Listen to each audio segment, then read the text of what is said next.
بسم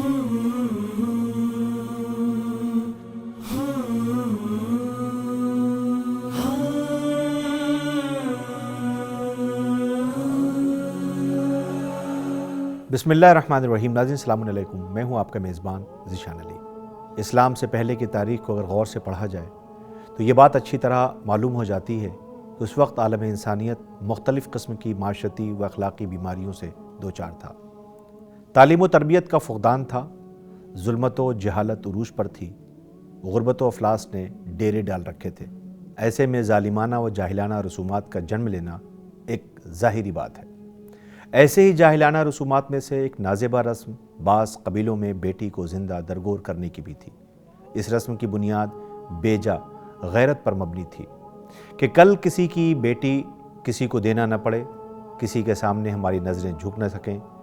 اس لیے جو بھی بیٹی کسی کے گھر میں پیدا ہوتی تو وہ اسے زندہ زمین میں دفن کر دیتا۔ بیٹیوں کو گری ہوئی نگاہ سے دیکھا جاتا تھا اور اپنے کمزور ہونے کی علامت سمجھتے تھے۔ ایسے ماحول میں اللہ کے رسول نے آ کر لوگوں کو بیٹیوں کے حقوق کو پہچانوایا۔ وہ رسول جو پوری دنیا کے لیے رحمت بن کر آیا، اس نے خود اپنی بیٹی کا احترام کر کے بتایا کہ اے لوگوں، بیٹیاں تمہارے لیے ذلت و رسوائی کا سبب نہیں بلکہ باعث رحمت ہے۔ جس کی عزت و احترام کا مظاہرہ کائنات کا رسول اس انداز سے کر رہا ہے کہ جب فاطمہ زہرا سلام اللہ علیہا داخل ہوتی تھی تو پیغمبر اکرم صلی اللہ علیہ وآلہ وسلم استقبال کے لیے کھڑے ہو جاتے تھے اور اپنی جگہ پر انہیں بٹھاتے تھے۔ الہی شخصیات نہ کسی کی تعریف اور توصیف کی محتاج ہوتی ہیں اور نہ کسی کی عظمت سرائی سے ان کے مقام و مرتبے میں کوئی اضافہ ہوتا ہے۔ اس کے باوجود بھی اگر کوئی کسی عظیم اور بافضیلت ہستی کی شان میں عقیدت کا اظہار کرتا ہے تو عقیدت کا اظہار اس چاہنے والے کی عظمت اور بقا کا سبب بنتا ہے۔ ان الہی شخصیات میں سے ایک ہستی سیدہ کونین صدیقہ طاہرہ حضرت فاطمہ زہرا سلام اللہ علیہا کی ذات ہے، جن کی شان میں ایک طرف قرآن مجید مدح سرائی کر رہا ہے تو دوسری طرف حضرت محمد مصطفیٰ صلی اللہ علیہ وآلہ وسلم اور ائمہ طاہرین علیہم السلام کے فرامین موجود ہیں۔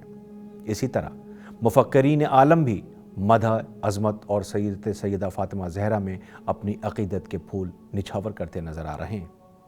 کچھ چیزیں ایسی ہیں جن سے محبت انسان کی فطرت میں شامل ہے۔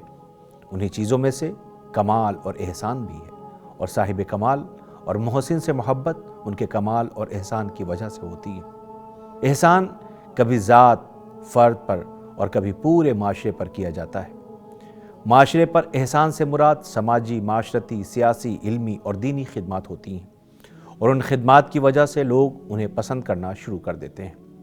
اسی طرح اچھی صفات و کمالات کے حامل افراد بھی دو قسم کے ہوتے ہیں۔ کچھ قابل تعریف ہوتے ہیں لیکن انہیں زندگی کے لیے نمونہ عمل کے طور پر مانا نہیں جاتا، اور کچھ ایسے باکمال افراد ہوتے ہیں جو دوسروں کے لیے نمونہ عمل بن جاتے ہیں۔ اسی طرح نمونہ عمل افراد بھی ایک جیسے نہیں ہوتے۔ کچھ افراد خاص زمانے و مکان، دین و مذہب اور قوم و ملک تک محدود ہوتے ہیں، اور کچھ افراد کسی بھی محدودیت سے بالا تر ہو کر آفاقی اور عالمگیر ہوتے ہیں، اور انہیں نمونہ عمل اور مشعل راہ سمجھنے والے ہر قوم اور ہر ملک میں ہوتے ہیں۔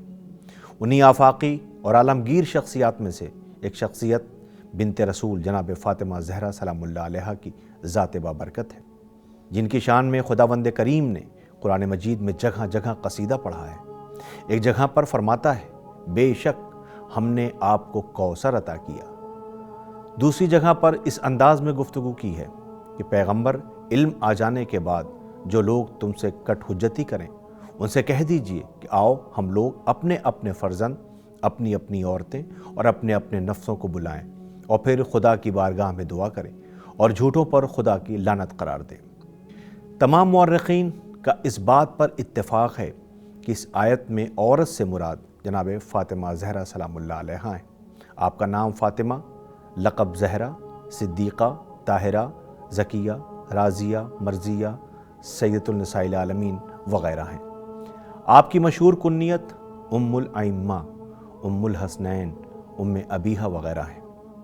آپ مناصب الہیہ میں سے نبوت، رسالت اور امامت پر فائز تو نہ تھیں، لیکن تمام انسانوں کے لیے بالعموم اور عالمین کی تمام خواتین کے لیے بالخصوص نمونہ عمل تھیں۔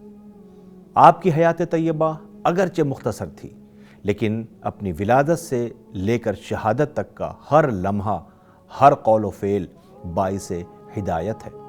آپ کے بارے میں کچھ لکھا لیکن پھر بھی کچھ نہیں لکھا۔